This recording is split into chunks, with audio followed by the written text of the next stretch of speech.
ఇక్కడున్న రెవెన్యూ సిబ్బందిని తెలంగాణ రైతాంగాన్ని నేను అడుగుతున్నా. దాదాపుగా 65 సంవత్సరాలు మన భూములకు సంబంధించిన వివరాలు, మన భూముల ఖాతాలు, 69 లక్షల కమతాలకు సంబంధించిన వివరాలని రెవెన్యూ సిబ్బంది కాపాడారు కదా. వీళ్ళే కదా మన హక్కులను భద్రంగా పొందుపరిచింది. ఉన్న పలంగా 2019లో 2018లో మీరు ప్రవేశపెట్టిన ధరణి పోర్టల్ వచ్చిన తర్వాతనే రెవెన్యూ సిబ్బంది అంతా దొంగలుగా దోపిడీదారులుగా మీకు కనిపించిండ్రా?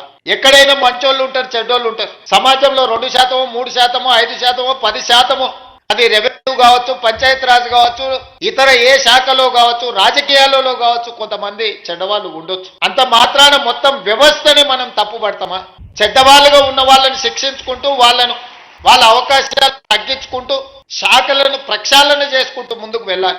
ఇంట్లో ఒకవేళ ఎలక దూరితే ఇల్లు తగలబెట్టుకోం కదా, పొగబెట్టి ఆ ఎలకను పట్టుకునే ప్రయత్నం చేయాలి తప్ప ఇల్లు తగలబెట్టుకునే విధానం ఎక్కడైనా మనం చూసినామా?